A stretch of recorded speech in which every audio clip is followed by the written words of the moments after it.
everybody. Welcome back to this. I'm your host, Shauna Griffiths, and today we have one of my longtime dear friends, was my best friend at the start of my career when we were both in our NBDL days. So for those of you who are younger than me, it is now the G League. But so without further chatter from me, I'm going to introduce everybody to BJ Evans. B, thanks so much for joining today. Thanks for having me, Shu. Happy to be here with you. It's been such a long time that we've actually talked. So this is probably going to be more personal, fun talk than actual, education and experience based. But it's great. Oh, it's so true. It's so true. So, folks, we knew I mean, it was a long time ago. I'm talking 20 years, something like that. 2001. 2001. So I was just fresh out of getting my graduate degree in Michigan. And I got this call from Kim Colbert from the NBA. You remember Kim? Yeah, Kim, yeah. And she says to me, it was a Thursday, I remember. She says to me, so I have this, because I had been stalking the NBA for a job. You know my obsession with the NBA. And so she says to me, well, so have you ever been to Asheville, North Carolina? Here's this opportunity. I was like, no problem. I'll be there. Yeah. So I get the job and I'm there Monday. And I show up and Bradford, BJ, B, became my roll dog. Like, you were so instrumental in, I don't know, we probably never talked about this kind of thing, but like I always think back and how what an impact you had on my career, just by the way you were operating, by our friendship, the way you accepted me at that time. So thank you so much. You're welcome. You're welcome. I mean, you think about like new ventures like the D League was, and everybody was new and coming from different places. Yeah. And outside of myself and then Alfred White, who was a team president, nobody else really was North Carolinian, culture, so I felt like I was the conduit to introduce North Carolina to all of you. No, it's so true. And it was so interesting to me, actually, because I had grown up in Ann Arbor, Michigan, as you know, and I had been in the Detroit inner city a ton and had worked with 2 different WNBA teams. So I was used to, and always from the North. So like, I was not used to that culture of the South and the Southeast specifically. Southwest.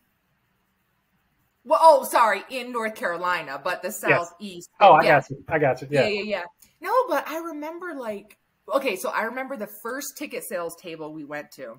It was you and me standing next to each other. I tell this story all the time, by the way. You and me, and I think Patricia was standing with us at the time, Patricia Porter, and some guy walks by with a Confederate flag vest on, and I was like elbowing the two of you like, oh my God, this is outrageous. You were like, welcome to the South, Shauna.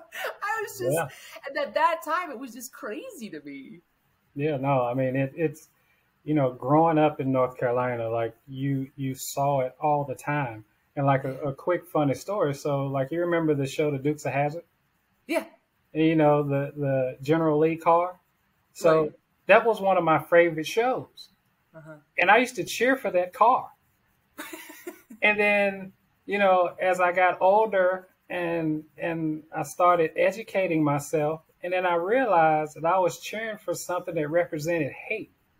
And so it totally flipped my perspective of like, the world, because I had no idea. Like when I was a kid, I didn't know, and I think from a parenting standpoint, my parents was like, well, he enjoys the show, so let's not inundate him with this information about what the Confederate flag means. Let's allow him to figure that out and find out on his own. And then once I started asking questions, then they started providing that information to say, this is what this is. Yeah. And so then you try to figure out like, people have their own views about things and then they go about their lives the way they want to. And so as long as they don't impact your day to day, then allow them to feel, believe, think the way they want, as long as it doesn't affect you personally. And so you became jaded to, seeing the T-shirts and the vest and the flags on the cars because it was so in your face in the state of North Carolina. I mean, Yeah. shoot, the bordering state of South Carolina, it was in their state flag for so many years. So I know. you saw it all the time, and if you Yeah. watch college football, it's Yeah. in Ole Miss's school flag. So All right. it was in your face all the time. Yeah. Yeah, it was just, I remember it. And again, I tell people about it because I think that was a moment for me when, again, it was not what I was used to seeing and being around. And I was like outraged and wanted to do something, Mm-hmm. But it was just, and I also talk about the fact that like the culture is very different. The business Mm-hmm. culture, this is Mm-hmm. like just in society. I remember when I used to call people, I was trying to sell tickets or sell some like corporate sales package or something. Yeah, And I would be in my fast talking Shauna way, and they'd be like, "You ain't from around here." They'd be like, that's "Slow correct. down." And That's so correct. I'm actually so grateful that I had the experience early in my career to live in different places, which we'll get into in your career, because you've definitely been a journeyman in the NBA. Mm-hmm. But I look at it with gratitude because I really did learn that different areas of the country do have these different cultures and the way that they operate, again, in business and in society. It was super interesting to me. Yeah, you think about, like, it is different in different places of the country. Like, and I used to tell you guys all the time, of like, if you're hard selling someone from the South, don't expect an answer right away. No. Like, you want to process the information, and the harder you push, the less they're going to be listening to you. So make your pitch, say thank you and goodbye, and then follow up later, because they're not going to respond to you. And like, to your point about, you're not from around here. If you remember, like, we had a city council meeting one time in Asheville, and Alfred was introducing everybody. And he was saying, this person's from here and this person's from there. And then when he introduced me and said I was from North Carolina, everybody clapped. Y'all were like, what's going on? I said, because they know me. I'm from here. It's because I'm from North Carolina and the rest of y'all are not. Yeah. That's the difference. So, Yeah. so that was a funny one. I tell people that story all the time. I'm like, I was with a staff of people in the D League, and our boss introduced everybody, and he introduced me last and said I was from North Carolina, and they clapped for me. So. But it actually made such a difference. I remember his name, Lee Scruggs, the player that we had, who was Yes. from North Carolina, and Yes. we got him. And I mean, so I got so excited when I introduced you that I forgot to say, folks, folks who are listening, BJ is currently the VP of basketball communications at the Cleveland Cavaliers. So we've been Yes. talking about our experience. We got started in our careers. Well, BJ, you were already going on in your career, but Yeah. in professional basketball. And so, you ran with it, I think, in like media and things you were doing to get Lee out in the marketplace and really, I'll call it in a positive way, exploit Mm-hmm. the fact that he was a local. I mean, his mom was even a celebrity for us. Correct. And the guy, I think he was at Georgetown, but he was literally from the Asheville area. Yeah. But the funny thing, as tall as he was and as much of a name as he was, people didn't know him. And I'm like, how does this guy walk around this town and nobody knows him? So it was interesting to introduce him to people that I assumed that knew him and didn't. And then once they said, "Oh, you from X high school and blah blah blah," I had no idea. Because in that state, in that area in particular, it was Brad Daugherty and Buzz Peterson. Two guys that went to UNC North Carolina, but they're both from that area too. So in the minds of Asheville natives, it was basketball player, okay, Brad Daugherty. Oh, basketball player, Buzz Peterson. That's all they knew. So this guy, Lee, they was like, you're from here too? So it was almost like, I can't believe you're from here, but okay, all right. Yeah. So this is cool. So it was fun to do that, because then I felt like I was meeting people that I thought he should already know. And then it became a nice little relationship building, type of opportunity, which, is the basis of good PR, is having great relationships. So, yeah. Which I have to say, folks, BJ, you have been the ultimate networker, connector. It was like you always knew everybody. Everybody always knew B. And it was one of the things that I really did learn from you, through you, by observing you, was things that stood out to me as I was thinking about you in this conversation was about your incredible network and the authenticity of your network. To your point, you just talked about the quality of the relationship. So, I want you to talk about that a bit, but the other thing was your work ethic. I'll tell you what, people listening to this, I got to that team and BJ was a machine. He invented hustle. I just remember you were always on the go, always hustling. You were first in the office, last to leave. I remember bringing you Bojangles after games or when you were still stuck at the arena and all this kind of stuff. But you really did make an imprint on my work ethic and some of those things. And I've always thought about it, about my own journey in creating authentic relationships, because it really does just help your foundation. It becomes a calling card. So I'd love to hear about kind of your philosophies in those areas and, how you've evolved in those areas. Well, from the relationship networking standpoint, so when I first got into sports, at the University of Maryland Shore, we'll take it back to undergrad. So I used to work at the Mid-Eastern Athletic Conference as an intern. And the assistant commissioner at the time, a lady named Brenda McCoy. And one of the first things she told me was, remember everybody you meet, ask them about their career, and find some type of point of reference that you can always remember about that person. You might not remember their name right away, but you remember why you met them, where you met them.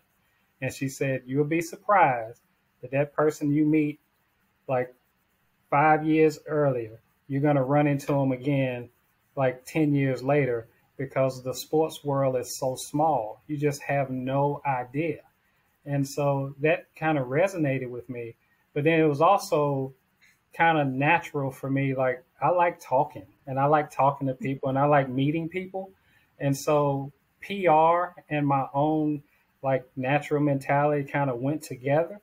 But meeting people and remembering them and following up with them and connecting with them and sending an email, a text, text now, but then it was a phone call, follow up.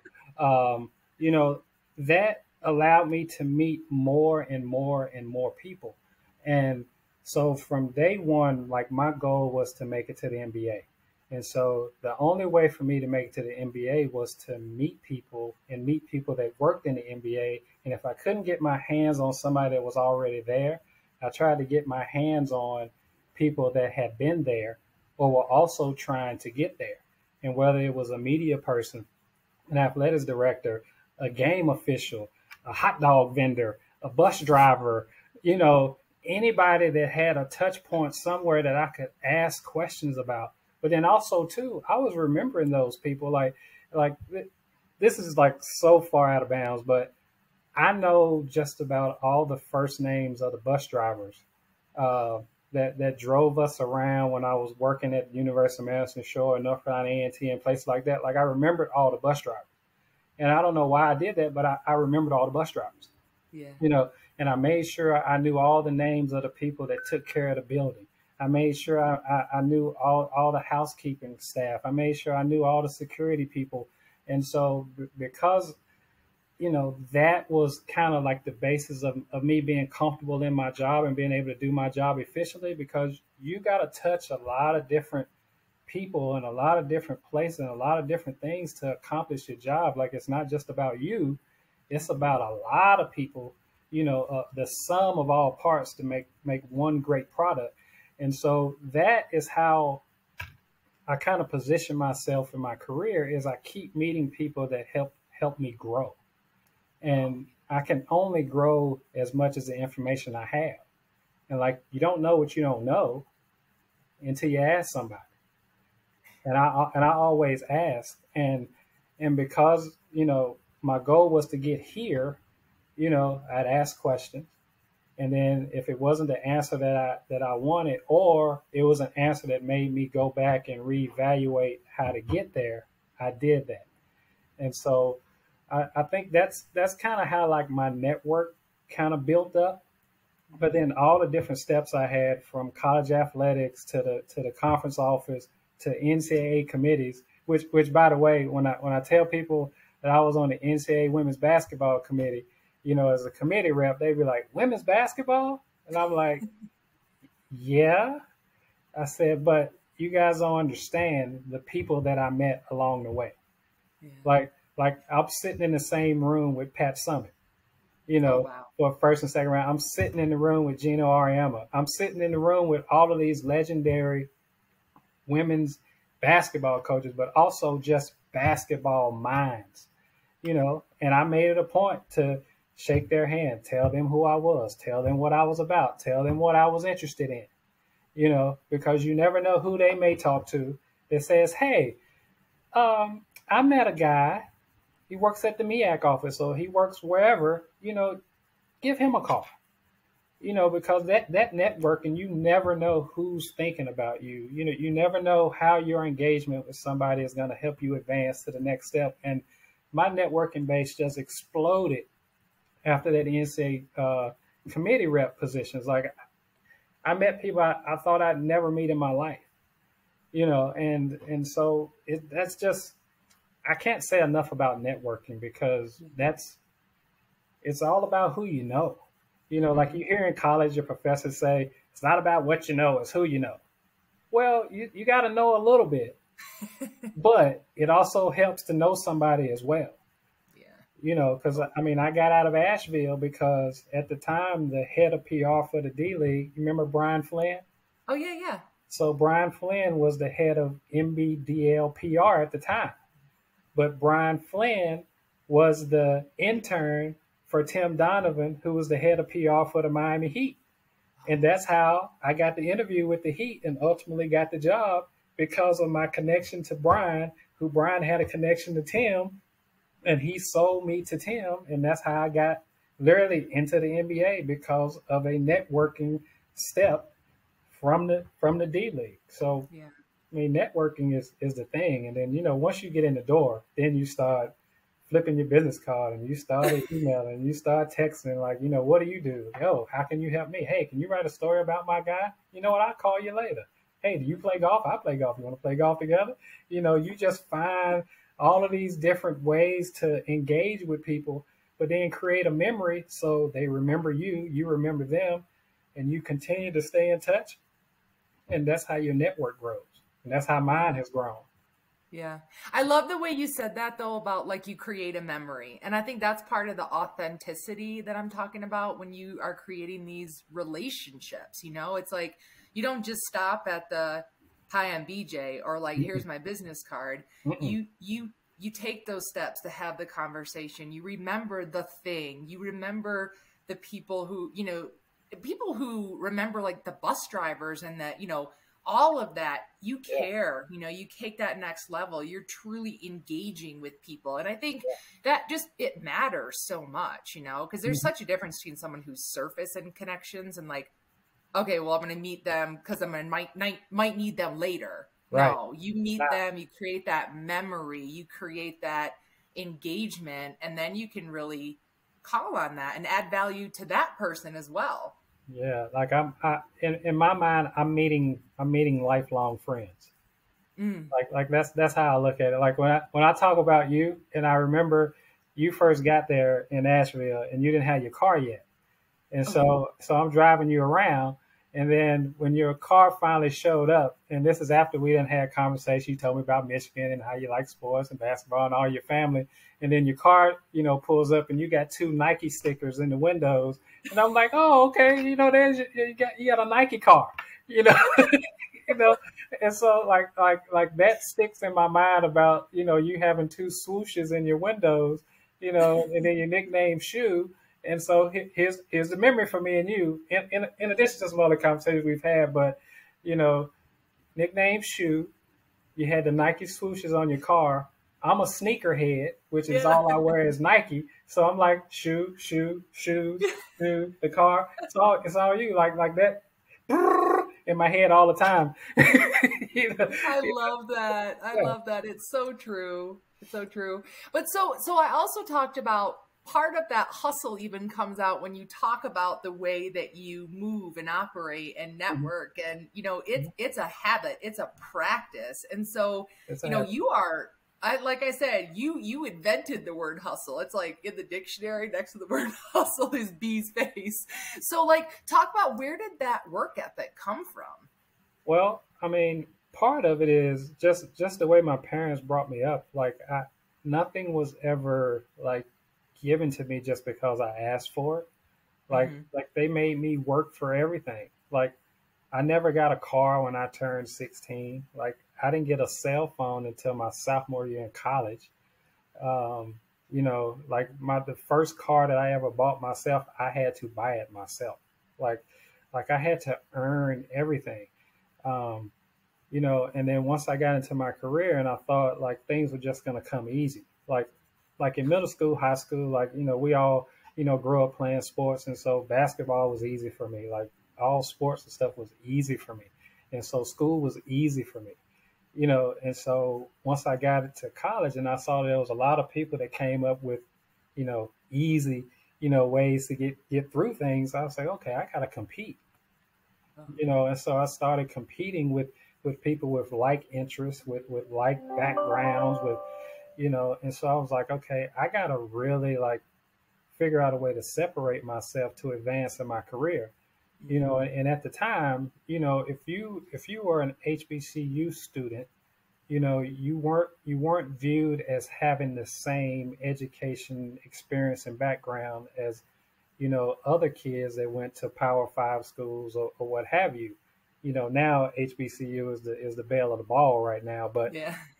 but back then, your experience level had to be 10 times that of your peer. Mm. And so I knew that in order to compete at the same level as others, I had to go the extra mile. So if I had to write an extra 2 inches on my press release to put more information in it, I did it. If I had to put ice in the cooler just to help the equipment manager, I did it. If I had to volunteer, at a non-paying basketball tournament just to get the experience to meet somebody else to add to my networking base, I did it. Like, there was nothing that was out there that I was afraid to, stick my toe in the water, so to speak, to get a chance to like do something. Like, I always wanted to be doing something, and to show people that I was willing to do something, willing to Yeah. do anything to advance my career, to advance my education, to advance my opportunity. And I mean, that's just the way I came up. Like like when I say like school was easy, sports was easy, like, I'm a little pun there. Like, I had to Yeah. work. I had to I Yeah. had to work my tail off to get everything that I was able to accomplish and be a part of. But um, it's just kind of how I was brought up. Shoot, like, I just never take for granted like the opportunities that have been provided to me. And then Hmm. at the same time, I try to make sure that when I get to a certain spot, that the people that help me get there can be proud that they helped me get there, that they're proud that they were a part of my, elevation to get to this point. Like, I don't want to let them down. Like, I Mm. don't want to let my parents down. I don't want to let my friends down. I don't want to let my mentors down. I don't want to let like my classmates down. I don't want to let down the next generation of PR people that want to kind of follow the path that I took to get here.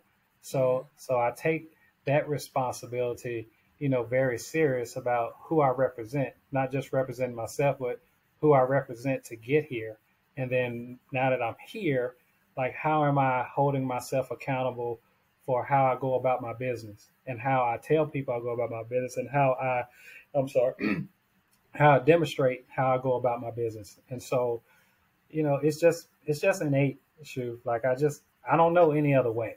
Like, I Yeah. really don't know any other way. And even when I'm on vacation, or even Yeah. when I'm on the golf course, or even when I'm just trying to get off the grid for a little while, I'm still thinking about work. Yeah. You know, like I wake up sometimes like 3 or 4 o'clock in the morning, like, oh, you know what? We can do I this gotta do tomorrow. this. Yeah, we can do this tomorrow. And I'll scribble down on a piece of paper and put it beside the bed, you know, while I'm thinking about it, because, you know, it may be gone when I finally do get up, and then I'll go back to sleep. But it's like, it's just, I'm like constantly on. And, you know, my wife talks about it all the time. She's like, don't PR me when you get home. Just don't PR me at home. And I'm like, I'm sorry. I'm sorry. You know, so I had to find that balance of, you know, work life balance, to know when to turn it off and turn it on. And so I've strategically found ways to like turn it off and turn it on, and like Right. give myself those opportunities to decompress and, you know, not think about work, you know, so then when I come in the next day, I can go 1,000 miles an hour, you Yeah. know, and then calm it down on the back end. Yeah. I'm like, as you're saying it, I'm laughing and smiling because I'm partly like, guilty as charged. Like, I think, no, but really when I talk about it, like I remember you know, I watched you operate that way. I watched P operate that, Patricia Porter operate that way. Here with all of the nicknames, folks, P is what I call Yeah. it.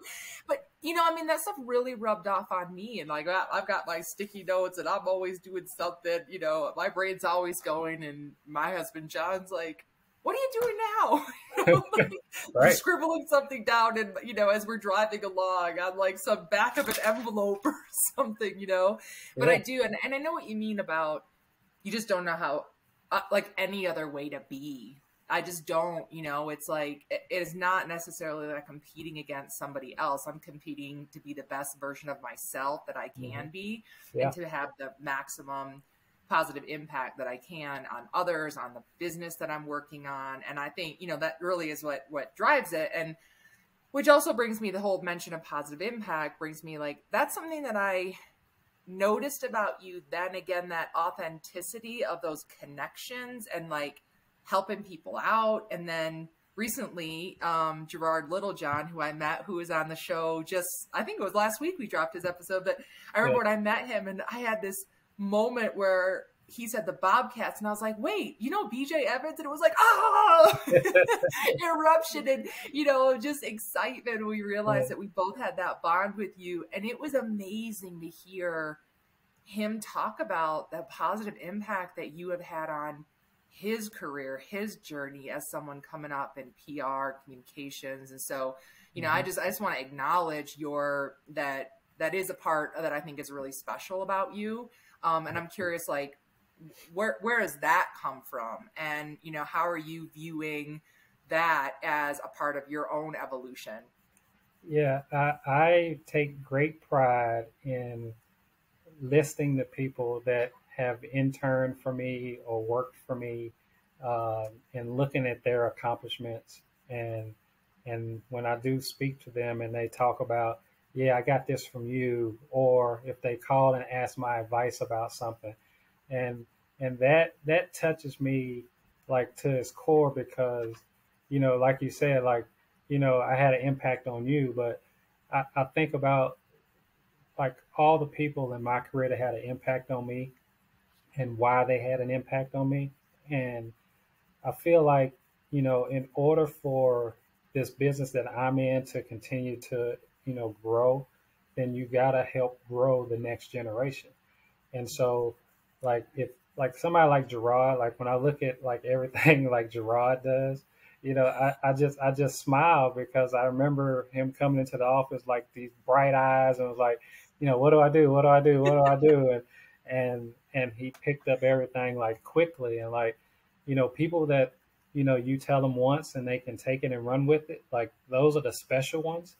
But then you have some that you give them something, they pick it up, but then they still got to kind of pull back and ask questions and kind of build themselves up to that quick hitter. Well, I like those too, because in a sense it helped push me to be better for them. You Mm. know, and I always like to bring people along. So if I like reach a certain level, I love reaching back and pulling somebody with me, because you just never know. Like, to go back to what we were saying earlier, you never know who you're going to run across in this business, and somebody may take off and be a million miles ahead of you, but because you had such an impact on them, they may end up pulling you, to that next point. And I just feel like it's my responsibility to create opportunities for those around me for things that they may not know or the things that they want to accomplish. And I try to go out of my way to give them all the resources, all the time, all the conversation to help them reach their goal. And like I'm not selfish in my position that I'm just gonna hold on to everything and do it myself and just let you see me doing it. Like I want you to experience it too, because like the next day is not promised. The next career opportunity is not promised. And so, if COVID didn't teach us anything, it taught us that you have to lean on others to get things done. And I had my bout with COVID, and I missed a couple of games this past year. And I was 100% confident in my staff that they could handle things because, we've talked about what will happen in worst case scenarios. But if we didn't have those conversations in worst case scenarios, or what would you do in this situation? Or if I'm not here, are you able to handle X, Y, and Z? Well, if we hadn't gone over what X, Y, and Z was, then that person or persons wouldn't be able to step in and do the job. Mm-hmm. And so that's my responsibility to get the people that work with me ready for those worst case scenarios or those scenarios to help them elevate their own careers. And I take that very, very seriously, no matter if it's an intern, a coordinator, a manager, a director, whomever I'm next to, somebody at another team. Like I get hit on LinkedIn all the time from just like random, college students or people trying to get into the business. Like, hey, I want to connect with you. Can I ask you a couple of questions? I'm open to that all the time because I like to extend my networking base because you just never know. Like if I have a job opening, oh man, somebody reached out to me from so-and-so. And so let me ping them and see what's going on, see if they're still in the market for a job or if they know somebody else. Like that's like PR, I think was made for me because it allows you to talk and be around and engage people. And I like doing that. Like that's fun. And, and then if you add the sports element to it, then it makes it even more exciting, It's funny when you say that. That was one of the things that always stood out to me is you always looked like it wasn't a job to you. You were having so much fun in what you were doing. And that always did stand out to me.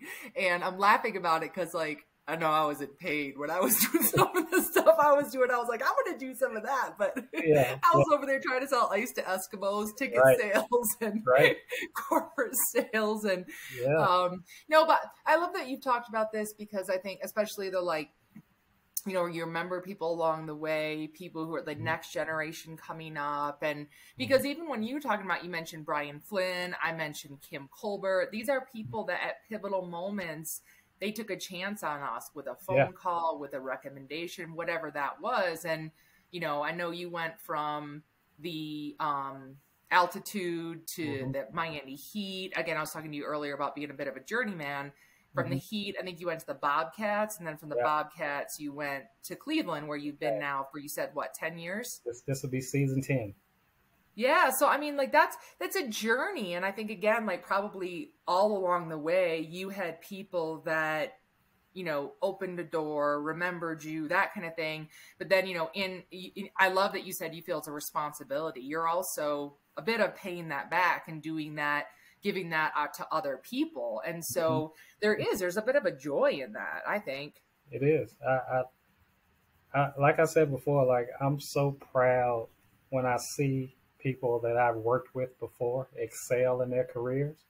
And just to think like I had a small piece of that, like I can enjoy that and take that moment in with them. Like I get so excited, when I see, somebody doing well in the business. Like I think it's just great, and it speaks volumes to their, aptitude, but also, no pun intended, their altitude, in their own careers. So, it's great. It's great. That's awesome. It's awesome. And I bet you had, well, I know you've had bigger impact than you even realized. So thank you. Yeah. You're a special one, B.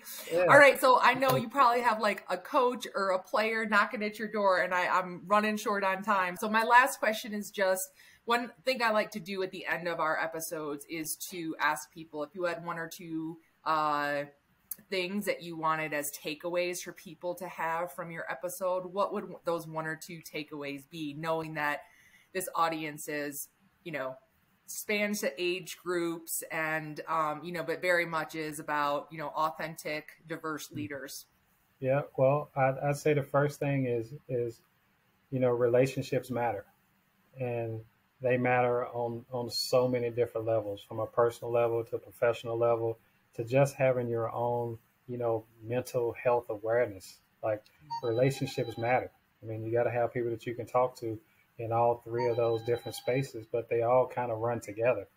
That's the one takeaway. And then the other one is, just being true to yourself, allows you, the opportunity to be happy and find happiness like within yourself, but happiness within, the environment that you're living in, that you're working in, because, you said something like, I never looked at it as like a job. Like, I don't, like I wake up every day and I drive to the gym, and I work at the gym. I've got an office, but I work at the gym, and there's a basketball court with a lot of basketballs and a lot of basketball players and coaches and people hanging around, and we're traveling and we're going to different cities, and we're having games and all that stuff. Like, how can that not be fun? How can that not be fun? It's a lot of hard work, and like I like being the wizard behind the glass. Like, you don't see the work that, my group does before games, during games and after games. But, what you do see is what people say, man, I want your job. They see me standing courtside. They see me with a player doing an interview that, they may see me in the background of a picture like, yeah, I want to do that. And I'm like, well, 90% of the stuff that I did, you don't see. And I'm not sure you want to do that, unless you know what it's about. So, yeah.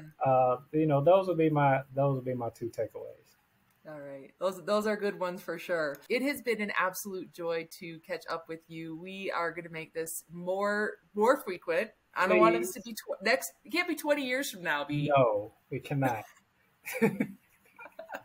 It's an absolute joy to see you thriving, and I'm so excited for you and grateful for the impact you had on me and so many others. So thank you so much for coming on today. I appreciate you having me, Shu. This has been fun. Tell your sister and your family I said hello. I will. And your husband, who I haven't met, tell him hello. I will. I will. All right, everybody. Thanks so much for listening. Have an awesome day.